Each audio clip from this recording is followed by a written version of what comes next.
다음으로 미국 사회복지사 협회에서 의료사회복지사들에게 기대하는 4가지 기능에 대해서 알아보겠습니다. 협회에서 의료사회복지사들한테 무엇을 기대할까요? 첫 번째는 아까 말씀드린 직간접 서비스를 모두 제공을 해야 되고요. 사회복지사의 어떤 서비스를 필요로 하는 클라이언트를 찾아서 직접 나서야 된다라는 거예요. 그리고 클라이언트의 권리와 욕구의 보호를 1차적 의무로 삼고요. 개별 클라이언트만이 아니라 가족이라든가 집단, 더 나아가서는 이제 지역사회에 대해서도 서비스를 제공해야 한다는 거죠. 우리나라 같은 경우는 이렇게 1978년에 종합병원에서 그 사회복지사들을 대상으로 해서 실제 그들이 일하고 있는 거를 직무를 조사를 했다는 거예요. 78년에. 그리고 85년하고 또 97년에도 이렇게 의료사회복지사 협회에서 종합병원하고 이제 대학병원을 중심으로 해서 이제 구분 조사에서 7개 직무공원으로 이제 범주에서 발표를 했는데요. 실제 의료사회복지사의 주요 직무, 이 직무는 뭐에 따라 달라지더라? 의료 환경의 변화와 사회적으로 바라는 욕구에 따라 달라졌다라는 거예요. 자, 한번 살펴볼게요. 자, 우리나라의 경우에는요, 과거부터 지금까지 가장 우선적으로 의료사회복지사의 직무를 한번 살펴봤더니요, 뭐였냐면은 심리사회적인 정신적 문제 해결에 포커스를 두는 업무를 꼽았다는 거예요. 그래서 이제 밀접하게 이제 관련이 있는 어떤 직무, 이거는 이제 사회 복귀와 재활 문제 해결 직무가 굉장히 중요하게 생각을 했다는 거죠. 최근까지도 이제 의료 환경의 변해도 불구하고 우선적으로 해야 되는 게 바로 심리적 또는 사회적, 정신적 문제 해결에 포커스를 뒀다는 거예요. 자, 두 번째는 뭘까요? 의료사회복지 직무는 이렇게 사회 경제적인 욕구에 따라 우선순위가 달라지더라. 자, 70년대 같은 경우는 어땠을까요? 굉장히 어려운 시기죠. 이때는 환자와 가족의 경제적 문제 해결에 비중을 많은 직무에 수행에 포커스를 뒀다면 80년대 말에 이제 우리 전국민 의료보험제도가 실시됐잖아요. 그러니까 이제 의료비와 관련된 어떤 경제적인 문제는 줄어드는 어떤 상태로 이제 일을 했다라는 거죠. 욕구의 어떤 사회 경제적 욕구가 달라졌다는 거예요, 선순위들이. 하여튼 어려운 때는 경제적 문제 해결을 많이 이제 두었다면 그런 문제들은 이제 부강해지면서 줄어들기 시작했다는 거죠. 자, 세 번째는 뭐가 있을까요? 자, 의료사회복지사들은 다른 전문직이나 자원체계에 협력하는 일을 많이 수행하고 있잖아요. 그렇죠? 예전에는 치료팀의 비중이 이제 높지 않았지만 90년대 이후에 이제 굉장히 치료팀의 비율이 높아지면서 의료사회복지사의 어떤 직무 수행에 있어서 상당 부분을 하고 있다라는 거죠. 이렇게 직무의 변화가 아, 있다라는 것을 여러분 이제 살펴보면 되겠습니다.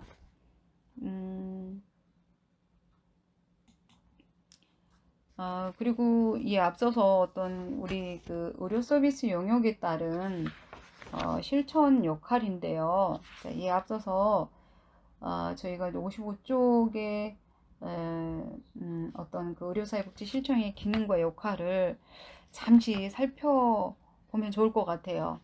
아무튼 이렇게 의료사회복지사의 어떤 직무, 이거는 대부분 심리사회적인 문제 해결 직무가 포커스였고요. 개별, 집단, 가족 치료와 이제 환자 가족 교육을 이제 포함해서 경제적인 차원까지도 우리가 살펴봤다라는 거예요. 그리고 이제 제도에 있어서 필요한 정보가 뭘까, 이런 지원까지도, 그리고 후원자 개발까지도 하는 차원에서 의료사회복지사의 직무가 있었다라는 거예요. 중요한 책임 업무. 우리 사회복지 실천의 어떤 기능을 한번 보자면요. 의료사회복지는 우리가 지금 현대 사회를 이렇게 보더라도 어떤 그 갈등 문제의 위험이 많이 증가하고 있었죠. 정신 심리적인 갈등, 그죠? 그리고 나서 그 질적인 어떤 서비스에 대한 어떤 변화가 일면서 의료 환경 변화가 일기 시작하면서 역할 범위도 굉장히 확대되기 시작했어요. 그죠? 그래서 의료사회복지는 중요성도 커지지만 그에 따른 의료 환경 변화에 따라서 접근을 하는 어떤 사례 관리 역할이 중요해졌다라는 거예요. 정신질환 쪽, 신장질환, 폐질환, 뇌졸중, 화상 이런 장기 질환을 앓고 있는 환자와 가족들에 대한 어떤 포괄적이고 지속적인 서비스의 사례 관리가 우리가 이제 접하게 됐고 갑작스러운 사고와 그다음에 우리가 이제 에이즈라든가 암 이런 죽음을 예측할 수 있는 질병을 가진 환자에 대한 어떤 위기 개입 호스피스 이런 필요성이 우리가 이제 대두되면서 이 기능과 역할이 이제 다양해지기 시작했다라는 거예요. 그래서 이제 의료사회복지의 어떤 기능과 역할을 한번 살펴보자라는 거죠. 그 역할을 한번 알아보니까 첫 번째가 이제 자선진료 서비스라는 거예요. 자선진료라는 것은 무엇입니까? 이거는 입원이나 퇴원한 환자들을 대상으로 해서 진료비와 관련된 재원을 연결하는 의료사회복지 서비스의 활동을 말합니다. 그죠? 그리고 이 자선진료는 전통적으로 국내외에서 의료사회복지를 시작하면서부터 개입하기 시작했던 분야라는 거죠. 그래서 현재 국내 병원에서도 활성화되고 있는 어떤 서비스입니다. 그리고 이제 병원의 어떤 이념과 설립 목적, 그죠? 그 다음에 경제적인 측면에서 이 자선진료라는 명목으로 기초생활 수급자를 비롯해서, 그죠? 우리가 이제 진료비를 내기 어려운, 그죠? 이 환자들을 대상으로 진료비 지원 서비스 활동을 펼치고 있습니다. 이게 다 이제 자선, 시에, 그죠? 우리가 베푸는 이런 개념에서의 어떤 경제적인 문제에 난항을 겪고 있는 입원 환자를 대상으로 한 어떤 재원 연결 서비스가 바로 자선진료 서비스라는 거죠. 그 다음은 어떤 서비스가 있을까요? 자, 일반 의료 서비스가 있습니다. 자, 일반 의료 서비스는 어떤 걸 말할까요? 신체적인 어떤 질병과 관련된 질환에 관련된 개입 활동이에요. 그쵸? 그러니까 여기서는 재활의학과나 정신건강의학과는 제외된 거예요. 그러니까 신체적인 질병과 관련된 어떤 당뇨 집단 프로그램, 부부 학대, 문제, 아동 학대, 그리고 이제 장기 이식에 관한 법률에 의한 장기 기증 및 이식 관련 문제, 그다음 임종 환자를 위한 호스피스 활동, 그다음 미혼모 등 입양과 관련된 문제, 포괄적이면서도 다양한 문제 등에 대한 상담, 개입 활동으로서 지속적으로 확대되어 가고 있는 의료사회복지 실천 활동, 이렇게 아까 말씀드린 장기식이라든가 학대 문제, 호스피트 활동, 네, 이런 것을 뒷받침할 수 있도록 해야 되고요. 제도적인 어떤 프로그램을 마련할 수 있도록 하는 의료사회복지 서비스의 한 분야로서의 서비스가 바로 일반 의료 서비스입니다. 그 다음은 어떤 서비스가 있을까요? 재활의료 서비스가 있습니다. 이거는 이제 우리가 의학과에서 치료받고 있는 환자들을 포함해서 재활이라는 목표 가지고 환자와 가족에게 개입하는 활동이겠죠. 재활은 단시간에 되지 않잖아요. 그래서 장기적인 측면에서 치료를 요하는 경우가 많기 때문에 환자의 특성을 이해하고 개입하는 것이 바람직합니다. 그래서 구체적으로는 이제 심리 사회적 상담, 퇴원 계획, 의료 재활, 직업 재활, 사회 복귀 여기에 이제 포커스를 맞추고 관심을 갖고 주로 이제 대학병원이라든가 재활병원을 중심으로 해서 이제 치료팀이 이제 구성이 돼서 활동이 진행되고 있습니다. 되게 의료사회복지사가 활동하고 있는 이렇게 병원으로는요, 대학병원, 그다음에 재활전문치료병원, 재활 요양기관을 이제 대표적으로 들 수가 있고요. 이들의 역할은 개별 상담을 기본으로 해서 비롯해서 집단 프로그램, 교육활동, 가족상담, 재활과 관련된 사회 자원을 이제 연결해주고요. 정보를 제공하는 활동을 하는 게 바로 재활 의료 서비스 분야에서 꼭 필요한 의료사회복지사의 역할들입니다. 자, 그 다음에 어떤 서비스가 있을까요?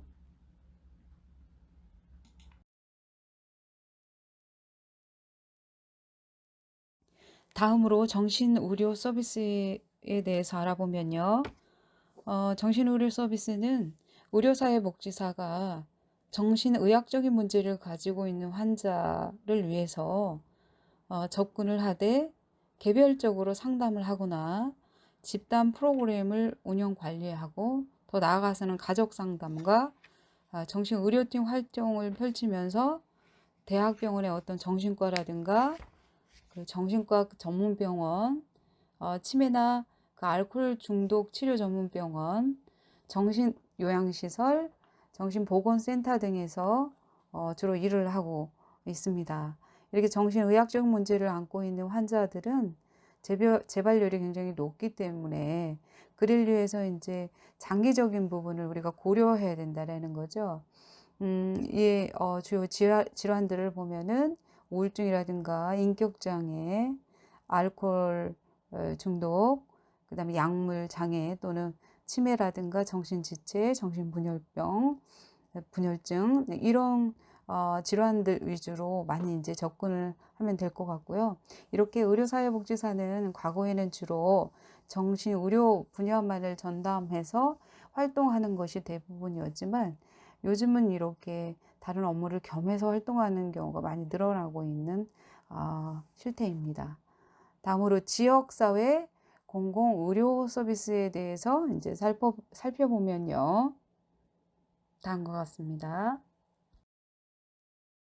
다음으로 정신의료 서비스에 대해서 알아보면요. 정신의료 서비스는 의료사회복지사가 정신의학적인 문제를 가지고 있는 환자를 위해서 접근을 하되 개별적으로 상담을 하거나 집단 프로그램을 운영 관리하고 더 나아가서는 가족 상담과 정신의료팀 활동을 펼치면서 대학병원의 어떤 정신과라든가 그 정신과 전문병원, 치매나 그 알코올 중독 치료 전문병원, 정신요양시설, 정신보건센터 등에서 주로 일을 하고 있습니다. 이렇게 정신의학적 문제를 안고 있는 환자들은 재발률이 굉장히 높기 때문에 그를 위해서 이제 장기적인 부분을 우리가 고려해야 된다라는 거죠. 이 주요 질환들을 보면은 우울증이라든가 인격장애, 알코올 중독, 그 다음에 약물 장애 또는 치매라든가 정신지체, 정신분열병, 분열증 이런 질환들 위주로 많이 이제 접근을 하면 될 것 같고요. 이렇게 의료사회복지사는 과거에는 주로 정신의료 지역사회 분야만을 공공의료 서비스 전담해서 활동은요. 활동하는 것이 대부분이었지만 지역사회 내에서 요즘은 지역 이렇게 다른 주민들의 업무를 보건 겸해서 향상을 위한 의료 활동하는 경우가 많이 활동으로 늘어나고 있는 질병의 조기 실태입니다. 발견과 예방, 다음으로 치료, 지역사회 교육을 통한 상호 공공의료 작용을 서비스에 대해서 의미합니다. 이제 예를 들어서 이제 살펴보면요. 지역사회 주민들을 다음과 위한 주민 같습니다. 건강교육이라든가요. 그 다음에 특정 질환 진료비 지원 사업이나 가정간호 사업, 그 다음 지역 주민을 위한 무료 이동, 그 다음 진료 활동, 지역사회 내 의료복지, 자원 체계 활동들이 다 지역사회 공공 의료 서비스에 포함되는 거라고 보면 되겠습니다. 그래서 이제 의료사회복지사의 상당수의 개입이 굉장히 요즘에 그 지역사회 마케팅 일환으로 해서 병원마다 이 지역사회를 고려한 프로그램들이 운영이 되고 있죠. 그래서 지역사회 관공서라든가 보건소, 의료기관, 이렇게 사회복지 상담기관, 종합사회복지관, 요런 어떤 시설에서 의료사회복지 서비스를 많이 제공하는 기관들이 증가하고 있는 상태입니다. 그리고 기타 의료사회복지 서비스의 역할이라고 하면 어떤 게 있을까요? 지역사회 주민들의 어떤 보건 의료에 대한 관심과 사회봉사 활동의 참여가 확대가 많이 되고 있죠. 이런 측면에서 자원봉사 활동 프로그램과 각종 의료 건강교육에 참여하고 최근에는 이렇게 의료질을 높이기 위한 질 향상 도모에 직접 참여하는 각종 그 건강 의료와 관련된 교육에 참여하고 있는 상태입니다. 그래서 이 대표적인 어떤 그 의료협력센터라든가 그리고 이 협력병원 네트워크에 참여를 통해서 의료 협력을 통한 이렇게 병원 경쟁력 강화를 위해서 노력하고 있죠, 이들이요. 그리고 이제 고객 만족이라든가 고충 처리 이런 활동들을 하면서 협력적으로 관계를 맺고 일하고 있습니다. 그리고 이제 고위험 환자들에 대한 개입에 관심을 갖고 참여하는 병원이 늘어나고 있고요. 앞으로도 입원 계획을 위한 상담에 참여하는 병원도 있을 수 있습니다. 뭐 더불어서 이렇게 지역사회 협력 증진을 위한 어떤 보건, 그 의료 조직 간의 네트워크를 강화하고 환자 진료비 지원을 위한 모금이라든가 기금의 기획, 관리와 의료사회복지 실천을 위한 프로그램, 이거를 위한 인터넷을 활용을 지원하는 방향으로 지역사회 어떤 범위가 이제 확대되고 있다라고 보면 되겠습니다. 자, 그 다음으로 의료사회복지사의 어떤 주요 역할에 대해서 알아보겠습니다. 첫 번째로 그 심리사회적 치료자의 역할이에요. 우리가 이제 사회복지사의 업무다 하면은 상담 서비스를 통해서 갑작스러운 어떤 질환이 발생했거나 장애로 인한 어떤 심리적인 변화가 있게 되면 환자와 가족을 위해서 실제로 돕는 활동을 계획하는 거예요. 그죠? 그래서 이 상담 자료는 의료진이 환자의 상황을 이해하고 환자 고유의 어떤 생활에 알맞은 재활치료 계획을 수립하는 데 도움이 됩니다. 그래서 사회복지사가 장애를 가진 환자들한테 심리적 지지를 제공함으로써 재활치료의 동기를 강화하고요. 가족의 적극적인 협조를 유도하며 이렇게 자원 연결을 통해서 지역사회 내에서 장애를 가지고 잘 적응할 수 있도록 돕는 것이 개별 상담 서비스의 목적이 되겠습니다. 그리고 이로 인한 어떤 신체적 장애, 질병 뭐 이런 게 나타날 수 있죠. 질병으로 인한 그래서 우울, 불안, 좌절과 같은 심리적 어려움이 있는 환자한테 빨리 적응할 수 있도록 심리 사회적 상담을 제공하는 이런 치료자의 역할이 바로 의료사회복지사의 주요 역할이라고 보면 되겠습니다. 그래서 이제 환자 보호에 대한 부담을 갖고 있는 가족들이 번아웃 될 수도 있잖아요. 그렇기 때문에 이런 갈등의 심화를 좀 막기 위해서 정서적 지원과 그다음 아울러서 질병과 관련된 환자들의 어떤 반응들을 이해하고 적절히 보호할 수 있도록 교육을 실시하는 것도 바로 어떤 심리 치료적인 부분에서 의료사회복지사의 역할로 보면 되겠습니다. 그러니까 여기서는 집단 치료라든가 가족 치료, 위기 개입 등의 방법을 동원해서 클라이언트가 갖는 심리 사회적인 문제를 해결할 수 있다라는 거죠. 자, 두 번째는 원조자의 역할입니다. 이거는 치료 활동을 하다 보면 의료의 수요자와 공급자 양측 측면에서 협력을 해야 된다는 거죠. 그래서 필요한 자원을 연계해주고 각종 지원 활동을 해주는 거예요. 구체적인 활동은 퇴행 계획부터 참여, 그 다음에 이제 자료를 제공하고요. 경제적으로 도와주고 사회에 복귀할 수 있도록 치료가 계속될 수 있도록 환자의 권리가 보호될 수 있도록 의사에 대해서도 이제 환자의 어떤 필요한 정보를 제공해 주고요. 그다음 병실 생활에 대해서 적응할 수 있도록 도와주고 치료에 대한 자원 동원까지도 환자의 어떤 적극적 치료가 임해질 수 있도록 계획을 다 세워서 비의료적인 의료에 의한 장애가 있다면 그로부터 이제 벗어날 수 있도록 의료가 안정적으로 이루어질 수 있도록 원조하는 역할, 이게 원조자의 역할입니다. 그 다음 세 번째는 서비스 조정자의 역할이죠. 이건 뭘까요? 뭘 조정해요? 서비스를 조정해요. 어떤 부분에서요? 의료 자원과 사회 자원이 효율적으로 활용될 수 있도록 서비스를 제공해 주는 거죠.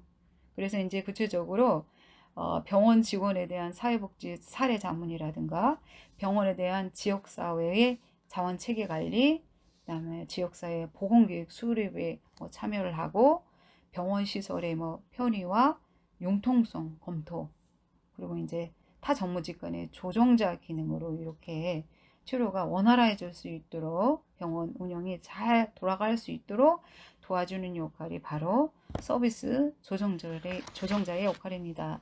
그 다음 네 번째로 교육 및 연구 조사자의 역할입니다. 이거는 병원에서 사례회의와 이제 수련을 통해서 교육을 받고 연구를 하지요. 그러면 의료사회복지사 어떤 수련 지도라든가 정신보건사회복지사 수련 지도라든가 방학 중에 뭐 실습 지도를 통해서 의료사회복지에 관심이 있는 대상들한테 실제적인 자기가 가지고 있는 업무에 대한 부분을 경험할 수 있는 기회를 제공할 수 있도록 교육을 받기도 하지만 연구도에서 수련생으로서의 역할도 한다라는 거죠. 다 이런 거는 사례회의와 수련을 통해서 우리가 할 수 있는 것들이잖아요. 그래서 이런 수련을 통해서 교육받고 연구를 하는 조사자로서의 역할도 하는 게 바로 교육 및 연구조사자로서의 역할이다. 이게 의료사회복지사의 주 역할입니다.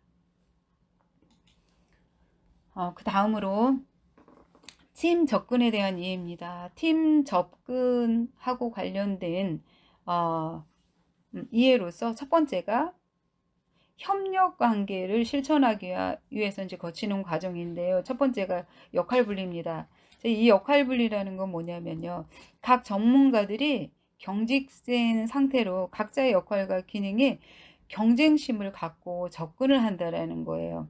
그러니까 협조 관계가 아직은 아닌 거죠. 그죠? 그리고 이제 두 번째는 지나친 기대와 실망이에요.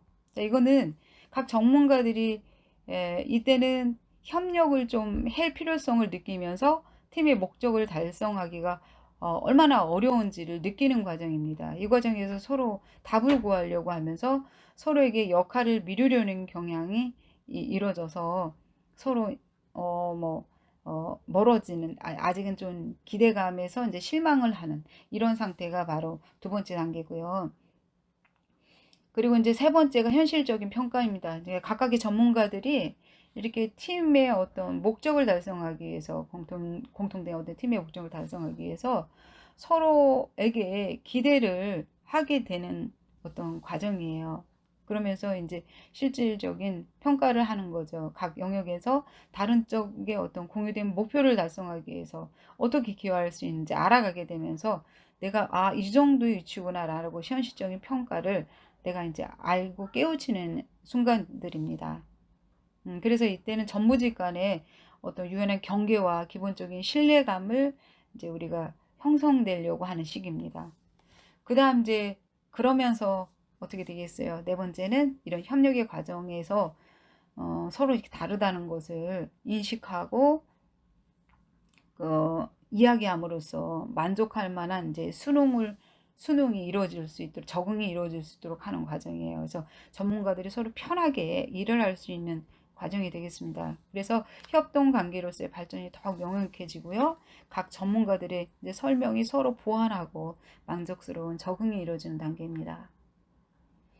그리고 이제 역할의 통합이에요. 이거는 지금까지 어떤 협력적 과정에서 각자의 분야별 특수에 기초하여 환자의 환경을 이제 보는 것보다는 이제는 체계적인 관점, 전체적인 관점, 환자와 환경과의 관계에서 넓게 보자는 거예요. 이걸 고려해서 팀 접근을 이행하는 과정이 바로 이 과정, 역할의 통합 과정이라고 보면 되겠습니다.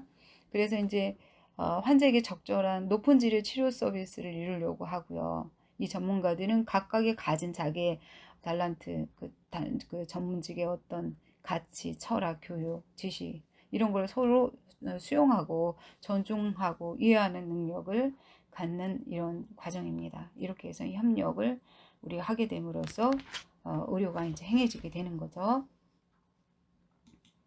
그 다음에 이제 협력관계 유형에 따른 실천입니다. 이건 첫 번째가 협의예요. 협의는 이거 뭐 일반적인 협력관계 형태죠. 협의. 많이 들어보셨잖아요. 공동의 노력을 하는 단계예요. 전문가가 환자와 가족과 함께 일하는 거예요. 함께. 그래서 이제 전문가들이 각 치료 계획을 수립하기 위해서 서로 사례를 논의하는 수준이죠. 그래서 자신의 역할을 하면 이제 한정되어 있는 시기이긴 하지만 이 협의를 통해서 우리는 더 좋은 발전 방향으로 나간다라는 거죠. 그래서 이 협의는 이렇게 전문직에 대한 기본적인 신뢰와 존경, 어떤 상호 교환성을 전제로 해서 전문가 간의 어떤 상호작용이라 필요사항, 문제점 이런 걸 파악을 하는 어떤 실천 유형이죠. 그래서 이루어져야 되고요. 그 다음 두 번째는 협력, 협동이에요. 이거는 다양한 협의를 통해서 협력 과정에 나타날 수 있겠죠. 많은 전문가가 사례회의를 통해서 의견을 교환하고 환자와 가족의 특별한 문제에 대해서 서로 함께 협력하기를 동의한 형태입니다. 자, 자문 많이 들어보셨잖아요. 자문, 카운슬링. 이거는 협의보다 상호 교환이 적지만 굉장히 더 구조적이고 공식적인 형태예요. 자문하는 사람은 자문을 구하는 사람에게 적절한 조언과 지도를 제공하는 사람이라는 거죠. 그래서 이제 건강과 질병, 장애와 관련된 문제에 대해서 이제 지식과 기술을 제공하고요. 이렇게 자문은 조언을 주고받는 이제 과정이면서 자문을 구하는 사람이 자문을 구하고 자문을 구한 사람의 문제가 해결이 되면 이제 종결되는 형식으로 이루어집니다. 자, 그 다음에 자, 팀 협력이라는 게 있습니다. 팀 협력. 자, 팀 협력은요, 두 가지로 나눌 수 있는데요. 첫 번째는 다학문적 팀이 있고요. 두 번째는 다학제 간 팀이 있습니다. 그 다음 기타로 나눠지는데 하여튼 첫 번째가 다학문적 팀은 환자에 대해서 의학적인 전문 의견과 합법적인 그 책임 때문에 의사가 팀의 지도자를 맡으며 위계 질서가 있다라는 게 특징이에요. 이렇게 다학문적 팀은 의사의 어떤 책임과 지도하에 다른 전문가의 역할과 기능이 조정이 된다라는 거죠. 그래서 이제 필요한 전문가들이 선택돼서 팀이 구성되는 형태로 이루어져서요. 질병을 우리가 알아보는 거죠. 그래서 그 팀들이 질병을 중심으로 해서 이렇게 팀원으로 포함해서 그 연구를 한다라는 거죠.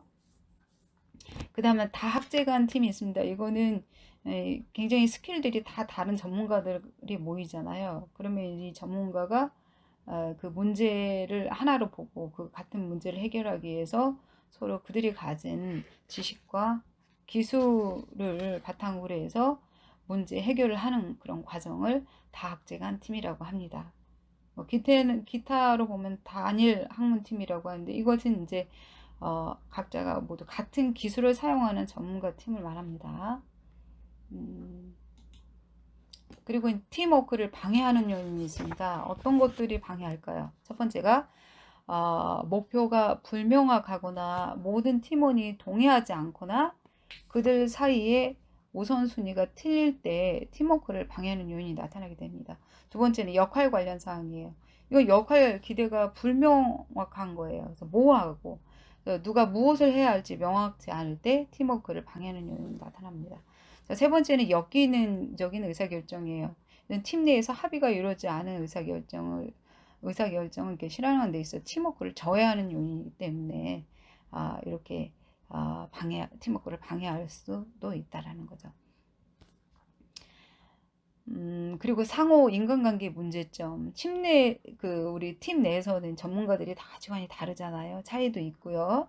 인격적인 갈등 또는 뭐 전문적으로서 어떤 지위도 다르고, 남자나 여자나, 또 나이도, 그리고 교육 정도도, 인종, 뭐 사회 계급 차이도, 이것도 어쩌면 우리가 팀워크에 있어서 협력에 방해하는 요인으로 작용할 수도 있다라는 거죠. 극복하는 게 가장 큰 어떤 대안이 될 수 있다라는 거죠.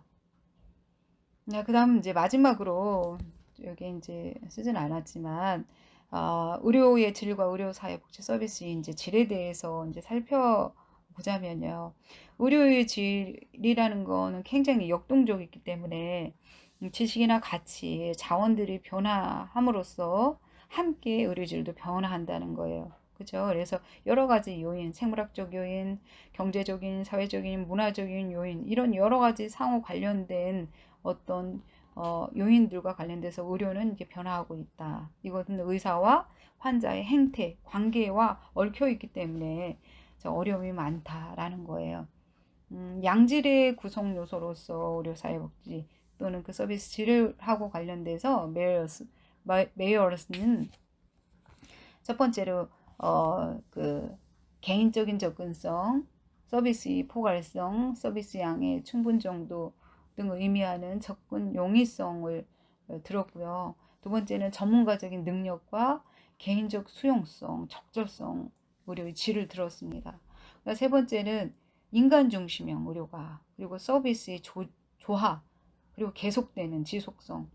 이게 양질의 구성 요소다. 네 번째는 재정에 있어서 공평성과 아울러서 보상도 적절하게 이루어져야 되고 관리가 효율적이어야 된다. 이렇게 효율성 네 가지 이 개념을 제시했습니다. 양질의 구성 요소, 이제 접근 용이성, 그죠?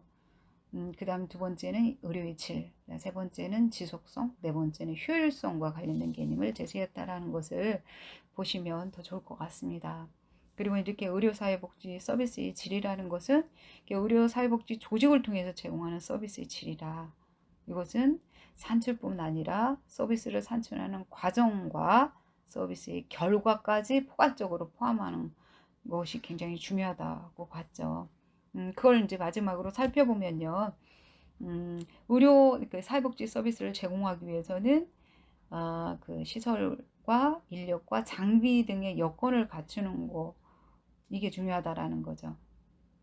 자, 그다음 두 번째는 의료사회복지 서비스를 받기 위해서 구조적, 물리적으로 접근하기 좋으면 더 좋겠죠.